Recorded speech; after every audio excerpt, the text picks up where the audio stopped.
السلام علیکم ورحمۃ اللہ تعالی وبرکاتہ۔ لک الحمد یا اللہ والصلاۃ والسلام علیک یا سیدی یا رسول اللہ صلی اللہ تعالی علیہ وسلم۔ میں نے آج ایک ویڈیو عظیم انصاری صاحب کے چینل پر دیکھی، مجھے دیکھ کر کے بڑا افسوس ہوا، بہت افسوس ہوا، اور مجھے یہ خوف ہوا کہ کہیں ایسا نہ ہو کہ کسی دن عظیم انصاری صاحب، چونکہ میں اپنا بھائی مانتا ہوں ان کو بھی، وہ بھی سنی ہیں، مسلمان ہیں الحمدللہ، جیسا کہ میں جانتا ہوں جتنا ان کو، اس اعتبار سے میں یہی سمجھتا ہوں اور مجھے یہی معلوم ہے کہ وہ سنی مسلمان ہیں۔ تو مجھے یہ خوف ہوتا ہے کہ کہیں کسی دن وہ کسی دوسرے پر توبہ و تجدید ایمان کا حکم لگاتے لگاتے کسی دن خود اس پھندے میں نہ پھنس جائیں کہ خود کو ہی توبہ اور تجدید ایمان کرنا پڑ جائے۔ میں ایسا کیوں بول رہا ہوں؟ پہلے یہ ویڈیو دیکھیے کہ جس میں انہوں نے سید امین القادری صاحب قبلہ کو یہ حکم دیا ہے اور قرار یہ کہا ہے کہ ان کو توبہ اور تجدید ایمان واجب ہے کرنا، واجب قرار دے دیا، ایک احتیاطاً نہیں بلکہ واجب قرار دے دیا ہے توبہ و تجدید ایمان۔ میں اس پر گفتگو بعد میں کروں گا، پہلے ان کا یہ ویڈیو سنیے کہ انہوں نے کس طرح سے سید امین القادری صاحب کو توبہ و تجدید ایمان کا حکم دیا ہے۔ پہلے یہ ویڈیو دیکھیے۔ اب اس بات کو سید امین القادری صاحب کے اوپر توبہ و تجدید ایمان واجب ہو گیا، توبہ و تجدید ایمان واجب ہو گیا۔ تو دیکھا آپ نے کہ کس طرح سے انہوں نے سید امین القادری صاحب کو یہ حکم دے دیا کہ توبہ اور تجدید ایمان واجب ہو گیا۔ اب کس وجہ سے انہوں نے ایسا کہا میں وہ بھی بتاؤں آپ کو، اور صحیح کہا ہے یہ یا غلط کہا ہے یہ بھی میں دلائل سے آپ کے سامنے پیش کروں گا اور ثابت کروں گا۔ تو سب سے پہلے تو میں ان سے یہی کہوں گا، اور پھر یہ جملہ بولنے تجوید ایمان، تجوید نہیں ہوتا، تجوید جو ہے وہ ہوتا وہ پڑھنے کے متعلق ہوتا، کلام مقدس کو تجوید کے ساتھ میں پڑھنا قرات کے قواعد کی روشنی میں، تو وہ تجوید ہوتا ہے۔ یہ تجدید ہوتا، تجدید سمجھے؟ تو یہ تجوید نہیں ہوتا ہے، تجدید ایمان۔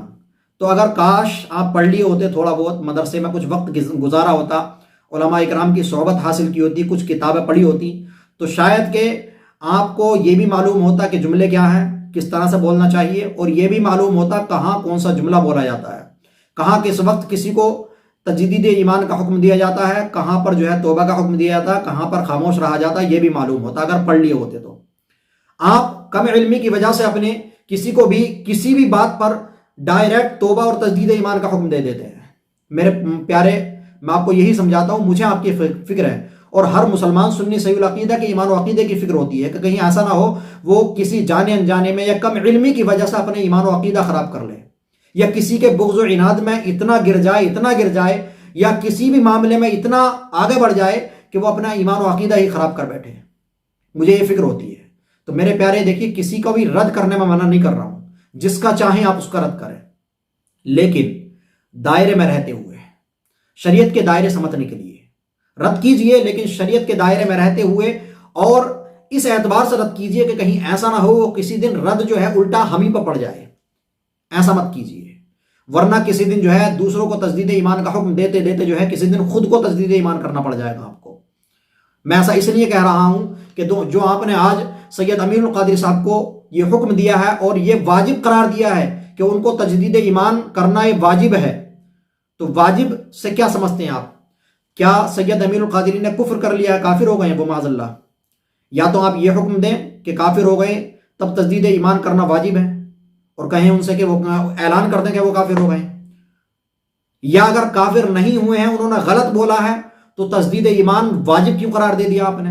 ایک دفعہ کو سمجھ میں آتا کہ اگر وہ یہ کہتے ہیں کہ احتیاطاً تجدید ایمان کر لیں تب بھی سمجھ میں آتا ہے، جبکہ یہ آپ کا کام نہیں ہے تجدید ایمان کا یا توبہ کا حکم دینا، یہ علماء اکرام، مفتیان اکرام، اکابرین کا کام ہے، یہ آپ کا کام نہیں ہے۔ لیکن اگر کہیں کہہ بھی دیا آپ نے تو چلو احتیاطاً ہی کہہ دیتے، لیکن آپ نے تو واجب قرار دے دیا، اللہ اکبر، احتیاطاً بھی نہیں واجب قرار دے دیا۔ تو معاذ اللہ، کیا آپ کے نزدیک وہ کافر ہو گئے ہیں جو آپ نے تجدید ایمان واجب قرار دے دیا؟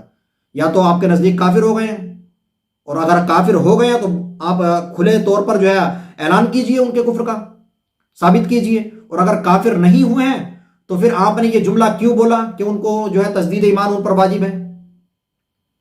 میرے پیارے، اس طرح کے جملوں سے پرہیز کیجئے، اور تھوڑا علم سیکھ لیں گے تو سیکھنے کے بعد جو ہے آپ کو معلوم ہو جائے گا کہاں کس طرح سے بولنا چاہیے۔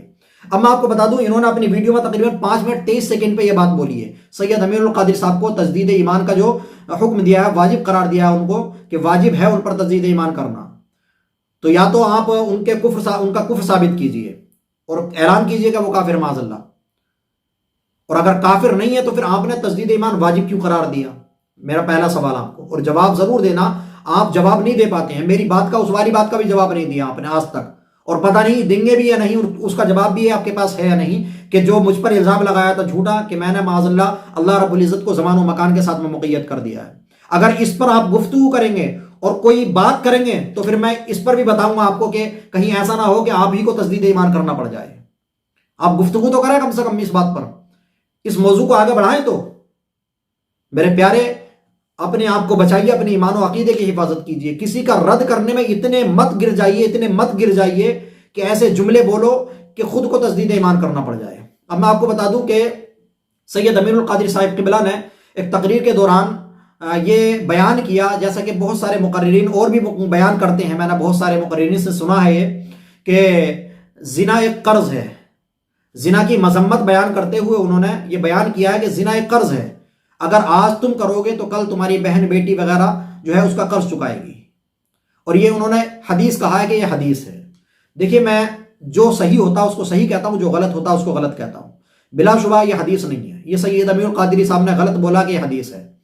البتہ ایک حدیث ہے کہ اللہ کے نبی صلی اللہ تعالیٰ علیہ وسلم نے، ایک شخص نے آ کر کے اللہ کے نبی صلی اللہ تعالیٰ علیہ وسلم سے معلوم کیا کہ میں زنا کر سکتا ہوں، اجازت مانگی. تو صحابہ کرام نے اس کو مارنے کے لیے سوچا کہ اس کو مارے، کیسی بات کر رہا ہے. تو اللہ کے نبی صلی اللہ تعالیٰ علیہ وسلم نے صحابہ کرام کو روکا کہ مت مارو، اور اس کو قریب بلایا. قریب بلانے کے بعد میں اللہ کے نبی صلی اللہ تعالیٰ علیہ وسلم، دیکھیے آپ یہ پوری حدیث جو ہے فتاوی رضویہ کے اندر یہ ذکر کیا اعلیٰ حضرت نے، اور پورا آپ کے سامنے ہے یہ. تو اللہ کے نبی صلی اللہ تعالیٰ علیہ وسلم نے جو ہے اس کو قریب بلایا. بلانے کے بعد میں جو ہے زنا کی مذمت میں، اور اس کا دل جو ہے زنا کی طرف سے جو ہے ہٹ جائے اور اس سے نفرت پیدا ہو جائے. اس نے جب یہ بات کہی تو اللہ کے نبی صلی اللہ تعالیٰ علیہ وسلم نے اس سے کہا کہ کیا تو اگر تیری ماں کے ساتھ میں زنا کیا جائے تو پسند کرے گا؟ اسی طرح تیری بہن کے ساتھ میں زنا کیا جائے تو پسند کرے گا؟ اسی طرح تیری بیٹی کے ساتھ میں زنا کیا جائے تو پسند کرے گا؟ اس طرح کے الفاظ ہیں اس حدیث کے اندر. یہ پوری حدیث آپ کے سامنے ہے. تو اللہ کے نبی صلی اللہ تعالیٰ علیہ وسلم نے یہ بیان فرمایا. ایسا نہیں کہا کہ زنا جو ہے قرض ہے اور قرض چکانا پڑے گا اس کی بہن بیٹی کو. یہ الفاظ نہیں ہے حدیث کے کہیں بھی. جو سید امیر القادری نے بیان کیا ہے وہ غلط بیان کیا. لیکن اس غلط بیانی پر بھی تجدید ایمان کا حکم کہاں سے لازم ہو جاتا ہے؟ آپ نے کہاں سے پڑھ لیا اور کہاں سے ثابت کر دیا کہ وہ تجدید ایمان واجب ہے ان پر؟ یہ کہاں سے ثابت کر دیا؟ اب میں اس حدیث کی اگر شرح پڑھتے ہیں آپ تو سمجھ میں آتا کہ اس حدیث کو اگر غلط بیانی کر رہا ہے کوئی تو جو ہے غلط بیانی کر رہا تو اس کے لیے کیا حکم ہے. جو حدیث آپ نے حوالے کے طور پر بیان کی ہے اللہ کے نبی صلی اللہ تعالیٰ علیہ وسلم کے اوپر جھوٹ باندھنے کے متعلق، جیسا کہ بخاری شریف کی حدیث پاک ہے، اللہ کے نبی صلی اللہ تعالیٰ علیہ وسلم نے ارشاد فرمایا لا تکذبوا علی فإنہ من کذب علی فلیلج النار، یعنی کہ جو مجھ پر جھوٹ باندھے وہ دوزخ میں داخل ہو. سمجھے؟ یعنی کہ جھوٹ باندھنا اللہ کے نبی صلی اللہ تعالیٰ علیہ وسلم پر گویا کہ وہ دوزخ میں داخل ہوگا، اس نے اپنا ٹھکانہ جہنم میں بنا لیا. اس طرح کی کئی ساری حدیثیں ہیں بخاری شریف کے اندر بھی، جیسا کہ حدیث نمبر 106، 7 وغیرہ، اور کئی ساری حدیثیں بیان کی ہیں. دیگر کتب حدیث کے اندر بھی یہ حدیث موجود ہے الگ الگ انداز میں. اسی طرح ایک دوسری حدیث ہے اسی کی دوسرے الفاظ کے تھوڑے تغیر کے ساتھ میں، من کذب علی فلیتبوأ مقعدہ من النار، کہ جو شخص مجھ پر جھوٹ باندھے گا وہ اپنا ٹھکانہ جہنم میں بنا لے. تو اس طرح کی کئی ساری حدیثیں مل جائیں گی بہت ساری کتابوں کے اندر احادیث کی. تو بلا شبہ اللہ کے نبی صلی اللہ تعالیٰ علیہ وسلم پر جھوٹ باندھنا بہت بڑا گناہ ہے. لیکن اس کی وجہ سے مطلقاً آپ کسی کو بھی تجدید ایمان کا حکم نہیں دے سکتے، کسی کو کافر نہیں کہہ سکتے ڈائریکٹ. سید امین القادری صاحب قبلہ نے بیان کیا ہے، میں ان سے ضرور کہتا ہوں کہ ان کو نہیں بیان کرنا چاہیے تھا، اور انہوں نے جو بیان کیا یہ بھی کم علمی کی بنیاد پر بیان کیا. ان کو معلوم نہیں ہے کہ حدیث ہے یا نہیں ہے. اگر معلوم ہوتا تو وہ نہیں بیان کرتے، جان بوجھ کر کے انہوں نے یہ نہیں بیان کیا ہوگا. اگر ہاں ان کو معلوم ہوتا کہ یہ حدیث نہیں ہے، سمجھے، تو کسی حال میں بیان نہیں کرتے. ان کو بھی یہی، جیسا کہ ان کو بیان بھی کیا انہوں نے کہ یہ حدیث ہے، تو ان کے ذہن میں بھی یہی ہوگا کہ حدیث ہے اس لیے بیان کیا، لہٰذا یہ جھوٹ بولا. انہوں نے نہیں کرنا چاہیے تھا، کم علمی کی بنیاد پر ان کو علم حاصل کرنا چاہیے تھا، مطالعہ کرنا چاہیے تھا، اس کے بعد بیان کرتے. لیکن اگر انہوں نے بیان کیا ہے تو اس بیان کرنے کی وجہ سے بلا شبہ آپ ان کو یہ کہہ سکتے ہیں کہ جھوٹے ہیں، اور ہر جھوٹے کے لیے ضروری ہے کہ وہ توبہ کرے، لیکن تجدید ایمان کا واجب ہونے کا قول کر دینا کہ واجب ہے تجدید ایمان، یہ کہاں تک درست ہے؟ میں اب اس حدیث کی جو انہوں نے دلیل میں پیش کی کہ اللہ کے نبی صلی اللہ تعالیٰ علیہ وسلم پر جھوٹ باندھنا جو ہے، جس نے جھوٹ باندھا وہ اس نے اپنا ٹھکانہ جہنم بنا لیا، اس کی میں شرح آپ کے سامنے مختلف شارحین کی رکھتا ہوں، سمجھے؟ سب سے پہلے میں وہ حوالہ رکھتا ہوں کہ اس سے کہاں کفر ثابت ہوتا ہے یا نہیں ہوتا ہے، سمجھے؟ کیا توبہ تجدید ایمان لازم قرار دینا، واجب قرار دینا یہ ہے یا نہیں؟ توبہ اور تجدید ایمان ان پر واجب ہے یا نہیں؟ یہ میں آپ کے سامنے نعمت الباری کا حوالہ آپ کے سامنے رکھتا ہوں، جو کہ علامہ غلام رسول سعیدی صاحب قبلہ پاکستانی کی کتاب ہے نعمت الباری شرح صحیح بخاری، جلد اول صفحہ نمبر 420 کی عبارت آپ کے سامنے ہے۔ دیکھیے کیا لکھتے ہیں 420 اور 21 پر علامہ یحییٰ بن شرف نوبی لکھتے ہیں کہ نبی کریم صلی اللہ تعالیٰ علیہ وسلم پر جھوٹ باندھنا حرام ہے اور بہت سنگین گناہ کبیرہ ہے، لیکن اس سے وہ کافر نہیں ہوگا۔ تجدید ایمان کا حکم کسے دیا جاتا ہے؟ جو کافر ہو جاتا ہے، اور جو کافر نہیں ہوتا تو اس کو واجبی طور پر تجدید ایمان کا حکم نہیں دیا جاتا۔ کبھی کبھی ایسا ہوتا ہے کہ کسی کے کفر میں شک ہوتا ہے، تھوڑا بہت کسی جملے میں جو ادھر ادھر کچھ ہوتا ہے جملہ، تو احتیاطاً اس کو تجدید ایمان کا حکم دے دیتے ہیں علماء کرام، لیکن واجبی طور پر تجدید ایمان کا حکم اسی کو دیں گے کہ جس سے کفر ہو گیا ہو، سزد جس پر کفر ثابت ہو گیا، جو کافر ہو گیا ہو۔ تو یہ کیا لکھتے ہیں کہ بہت سنگین گناہ ہے لیکن اس سے وہ کافر نہیں ہوگا، سمجھے؟ ہاں جو اس کو حلال اور جائز سمجھ کر کرے وہ کافر ہو جائے گا، جو اس کو یہ سمجھ کر کے کہ اللہ کے نبی صلی اللہ تعالیٰ علیہ وسلم پر جھوٹ باندھنا جائز ہے، اگر یہ سمجھ کر کے جھوٹ باندھے گا کہ جھوٹ باندھنا جائز ہے تو وہ کافر ہو جائے گا بلا شبہ، کیونکہ جھوٹ باندھنا جائز سمجھ رہا ہے تو وہ جائز سمجھنے کی وجہ سے کافر ہو جائے گا۔ جھوٹ باندھنے کی وجہ سے اگر انجانے میں یا کم علمی کی وجہ سے جھوٹ باندھا اس نے تو اس سے کافر نہیں ہوگا، البتہ بہت بڑا گناہ گار ہے، بہت بڑا گناہ ہے لیکن کافر نہیں ہوگا۔ تجدید ایمان کا واجبی طور پر اس کو حکم دینا یہ ضروری نہیں ہے، سمجھے؟ آگے لکھتے ہیں شیخ ابو محمد جوینی نے کہا ہے کہ جس نے عمدن آپ پر جھوٹ باندھا وہ کافر ہو گیا، عمدن یعنی جان بوجھ کر کے، لیکن صحیح ہے کہ جو حلال سمجھ کر آپ پر جھوٹ باندھے گا وہ کافر ہو جائے گا، البتہ وہ فاسق ہے اور اس کی کوئی روایت قبول نہیں کی جائے گی، سمجھے؟ جس نے دھوکے سے یا کم علمی کی وجہ سے جھوٹ باندھا ہے تو اس کو ڈائریکٹ کافر نہیں کہیں گے اور تجدید ایمان کا حکم نہیں دیں گے واجبی طور پر۔ اگر لکھتے ہیں نبی کریم صلی اللہ تعالیٰ علیہ وسلم پر جھوٹ باندھنا مطلقاً حرام ہے، خواہ وہ احکام میں ہو یا ترغیب اور ترہیب میں ہو یا مواعظ میں ہو، ان میں سے ہر کذب حرام ہے اور اکبر الکبائر میں سے ہے، تو بلا شبہ یہ بہت بڑا گناہ ہے، سمجھے؟ بہت بڑا گناہ ہے، لیکن اس کی وجہ سے آپ واجبی طور پر تجدید ایمان کا حکم دے دیں تو یہ تو کہیں سے کہیں تک بھی آپ کی بات درست نہیں ہے۔ تو گویا آپ تجدید ایمان کا حکم دے رہے ہیں واجبی طور پر، تو گویا آپ ان کو کافر مان رہے ہیں، اور اگر کافر مان رہے ہیں تو بیان کیجئے کہ وہ انہوں نے کفر کیا ہے، کافر ہیں وہ۔ دوسری اسی کتاب جلد اول نعمت الباری جلد اول صفحہ نمبر 119 کا حوالہ میں آپ کے سامنے رکھتا ہوں، اس پر کیا لکھتے ہیں علامہ غلام رسول سعیدی صاحب قبلہ 19 اور 20 پر کہ نبی کریم صلی اللہ تعالیٰ علیہ وسلم پر جھوٹ باندھنا دوزخ میں داخل ہونے کا سبب ہے، خواہ آپ کے دین کی تائید اور تقویت میں آپ کی طرف جھوٹی بات کی نسبت کی جائے یا آپ کے دین کو ضرر پہنچانے کے لیے آپ کی طرف جھوٹی بات کی نسبت کی جائے، اور اللہ تعالیٰ پر جھوٹ باندھنا بھی رسول اللہ صلی اللہ تعالیٰ علیہ وسلم پر جھوٹ باندھنے میں داخل ہے، کیونکہ آپ پر جھوٹ باندھنے کا معنی ہے دین کے حکام میں جھوٹی بات گڑھ کر اس کی رسول اللہ صلی اللہ تعالیٰ علیہ وسلم کی طرف نسبت کرنا، سمجھے؟ آگے لکھتے ہیں کہ اگر یہ اعتراض کیا جائے کہ ہر شخص پر جھوٹ باندھنا معصیت ہے اور دخول نار کا سبب ہے تو رسول اللہ صلی اللہ تعالیٰ علیہ وسلم پر جھوٹ باندھنے کی کیا تخصیص ہے؟ اس کا جواب یہ ہے کہ رسول اللہ صلی اللہ تعالیٰ علیہ وسلم پر جھوٹ باندھنا دوسرے لوگوں پر جھوٹ باندھنے کی بنسبت بہت سنگین ہے، کیونکہ آپ کی طرف جو جھوٹی بات گڑھ کر منسوب کی جائے اس کا تقاضا یہ ہوگا کہ وہ شرعی حکم ہے۔ شارح بخاری حضرت علامہ مولانا مفتی عاقل صاحب قبلہ پرنسپل جامعہ رضویہ منظر اسلام، جو ابھی فی الحال یہ شرح لکھ رہے ہیں، اس کی غالباً 4 جلدیں یا 3 جلدیں بھی آئی ہیں منظر عام پر، باقی انشاءاللہ ترتیب میں ہے اور چل رہا ہے کام۔ اسی کی پہلی جلد میں علامہ عاقل صاحب قبلہ لکھتے ہیں اسی حدیث کی شرح کے اندر تنبیہات میں لکھتے ہیں، اس کے تنبیہات جو ہے اس حدیث کی کہ بیان کرتے ہیں کہ اول کسی پر جھوٹ باندھنا کبیرہ گناہ ہے، گناہ کبیرہ ہے، بالخصوص نبی کریم صلی اللہ تعالیٰ علیہ وسلم پر جھوٹ باندھنا نہایت سنگین جرم اور سخت ترین گناہ ہے، اس لیے کہ اس کی حیثیت حضور نبی کریم صلی اللہ تعالیٰ علیہ وسلم کے ارشاد کی ہو جائے گی، اور بحیثیت حدیث وہ قیامت تک باقی رہے گا، جو دین میں فساد کا اہم ذریعہ بنے گا۔ دوم، اگر کسی نے حضور نبی کریم صلی اللہ تعالیٰ علیہ وسلم کی طرف جھوٹ کی نسبت کر دی تو اکثر علماء فقہا نے فرمایا کہ اس کے بعد نہ تو اس کی روایت قبول کی جائے اور نہ اس کی شہادت۔ ہاں، اگر سچی توبہ کر لے تو اصح قول پر اس کی شہادت اور روایت قبول ہوگی۔ نمبر 3، صوم۔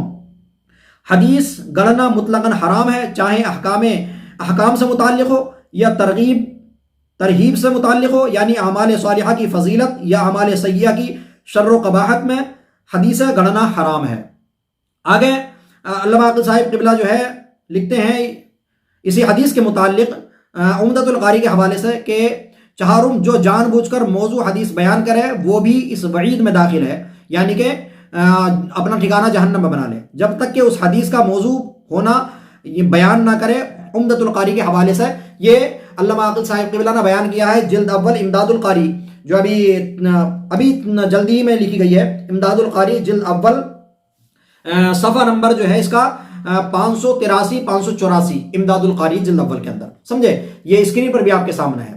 اور جو عمدۃ القاری کے حوالے سے علامہ عاقل صاحب قبلہ نے بیان کیا، اور یہی اسی طرح سے کچھ علامہ غلام رسول سعیدی صاحب قبلہ نے بیان کیا ہے نعمت الباری کے اندر، وہ عمدۃ القاری کا حوالہ اور اسکرین شاٹ جو ہے آپ کے سامنے اسکرین پر ہے، عبارت پوری آپ پڑھ سکتے ہیں، پوری عبارت دیکھیے، پوری عبارت کا مطالعہ کر سکتے ہیں، اسی مفہوم کی عبارت عمدۃ القاری کے اندر یہ بیان کی گئی ہے، سمجھے؟ تو ان تمام علماء کرام نے، شارحین نے تو یہ کہا ہے کہ گناہ کبیرہ ہے، بہت بڑا گناہ ہے کہ اللہ کے نبی صلی اللہ تعالیٰ علیہ وسلم پر جھوٹ باندھنا تو کسی پر بھی گناہ ہے، لیکن اللہ کے نبی پر بہت بڑا گناہ ہے، سنگین جرم ہے، سنگین گناہ ہے۔ لیکن یہ عظیم انصاری صاحب قبلہ پتہ نہیں کس لہجے میں بات کرتے ہیں اور کس انداز میں اور کہاں سے باتیں لاتے ہیں، کہاں سے یہ اپنے آپ کو سوچ لیتے ہیں کہ کتنا بڑا مفتی ہو گیا ہوں میں، یا کتنا بڑا عالم ہو کہ کسی کو بھی توبہ و تجدید ایمان کا حکم دے دوں۔ تجدید ایمان پھر واجبی طور پر، وہ بھی کہ واجب ہے تجدید ایمان کرنا۔ میرے پیارے، کہاں سے آپ نے سیکھ لیا، کہاں سے آپ نے یہ ثابت کر دیا، یا کہاں سے آپ نے پڑھ لیا کہ اللہ کے نبی صلی اللہ تعالیٰ علیہ وسلم پر جو ہے دھوکے سے یا کم علمی کی وجہ سے جو ہے اگر کوئی جھوٹی حدیث جو بہت سارے لوگ بیان کرتے ہیں، وہ حدیث اگر جھوٹی بیان کر دی تو اس کی وجہ سے تجدید ایمان واجب ہو جائے گا؟ جیسا کہ ان علماء کرام نے تو ان حدیث کی شرح کے اندر جو ہے بیان کیا کہ وہ کافر نہیں ہوگا شخص، جیسا کہ آپ نے خود سنا ہے۔ تو کیا آپ ان علماء سے بھی زیادہ آگے بڑھ گئے ہیں؟ کیا آپ ان سے زیادہ جانتے ہیں؟ کیا آپ کے پاس ان سے زیادہ علم ہے کہ آپ نے سید امین القاضی صاحب کو ڈائریکٹ توبہ و تجدید ایمان کا حکم دے دیا؟ ہاں، انہوں نے غلط بیان کیا، میں ان کی تائید نہیں کر رہا ہوں، لیکن جو آپ نے کہا ہے تجدید ایمان کا حکم، اور وہ بھی تجبید ایمان، میرے پیارے اگر علم حاصل کیا ہوتا تو اس طرح کی حرکتیں نہیں کرتے۔ کسی کو تجدید ایمان کا حکم دینے کے لیے جو ہے نا، یہ ثابت کرنا ہوتا ہے پہلے کہ اس نے کفر کیا ہے، اور پھر کسی شخص خاص کو ایک تو عام حکم ہوتا ہے کہ اس نے اگر کسی نے اس طرح کی غلطی کی ہے تو اس کی زد میں جو بھی آئے گا اس پر یہ حکم ہوگا۔ آپ شخص خاص کو جو ہے نشانہ بنا کر کے جو ہے اس کو کیا بولتے ہیں، توبہ و تجدید ایمان کا حکم دے رہے ہیں۔ میرے پیارے، آپ کہاں سو رہے ہیں؟ جاگیے، اٹھیے، تھوڑا اپنے آپ کو بیدار کیجئے۔ مجھے خوف ہوتا ہے، ڈر لگتا ہے کہ کہیں ایسا نہ ہو آپ اس اناد میں، اس بغض میں جو ہے سید امین القادری کے یا کسی کے بھی بغض میں جو ہے کہیں ایسا نہ ہو خود کو تجدید ایمان نہ کرنا پڑ جائے آپ کو۔ تو میرے پیارے، آپ اپنے آپ کو سنبھالیے، اور میں آپ سے صرف یہی 2 سوال کروں گا پھر کہ سید امین القادری کو آپ کافر مانتے ہیں جو آپ نے تجدید ایمان کا واجبی طور پر حکم دیا؟ ان کو کافر مانتے ہیں یا نہیں؟ اگر نہیں مانتے ہیں تو واجبی طور پر کیوں حکم دیا تجدید ایمان کا؟ اور اگر کافر مانتے ہیں تو یہ ثابت کیجئے کہ ہاں وہ کافر ہو گئے ہیں، اعلان کیجئے۔ اور دوسری چیز، پھر میں وہی سوال کروں گا، ہر ویڈیو میں آپ سے وہی سوال کروں گا کہ آپ نے جو مجھ پر جھوٹ باندھا ہے کہ معاذ اللہ میں نے اللہ رب العزت کو زمان و مکان کے ساتھ مقید کیا ہے، تو وہ ثابت کیجئے، اور اس کو ضرور، اس کا جواب ضرور دیجیے گا۔ میں ہر ویڈیو میں آپ سے مطالبہ کروں گا، جو بھی آپ کے متعلق ویڈیو بناؤں گا اس پر ضرور آپ سے مطالبہ کروں گا۔ تو میرے پیارے، اپنے ایمان و عقیدے کی حفاظت کیجیے۔ تمام لوگ جو ہے ایسے کیا کہوں کم علموں کے ویڈیوز دیکھ کر کے جو ہے اپنے آپ کو جو ہے گڑھے میں مت پھنسائیے، کہیں ایسا نہ ہو کہ آپ بھی گڑھے میں پھنس جائیں۔ میرے پیارے، مجھے خاص کر ایمان و عقیدے کی بڑی فکر ہوتی ہے۔ دیکھیے، حرام کام، گناہ یہ اپنی جگہ ہے، بلا شبہ بہت بڑا جرم ہے گناہ کبیرہ کرنا، حرام کام کرنا بھی، لیکن ایمان و عقیدہ ایک ایسی چیز ہے کہ اگر چلا گیا تو سب کچھ برباد ہو جائے گا، کچھ بھی باقی نہیں رہے گا۔ تو ایمان و عقیدے کی حفاظت کیجیے، اپنے آپ کو سنبھال کر کے رکھیے۔ آپ لوگوں سے گزارش ہے کہ اس ویڈیو کو زیادہ سے زیادہ شیئر کیجیے۔ ملتے ہیں اگلی ویڈیو میں۔ خدا حافظ۔ السلام علیکم ورحمۃ اللہ تعالی وبرکاتہ۔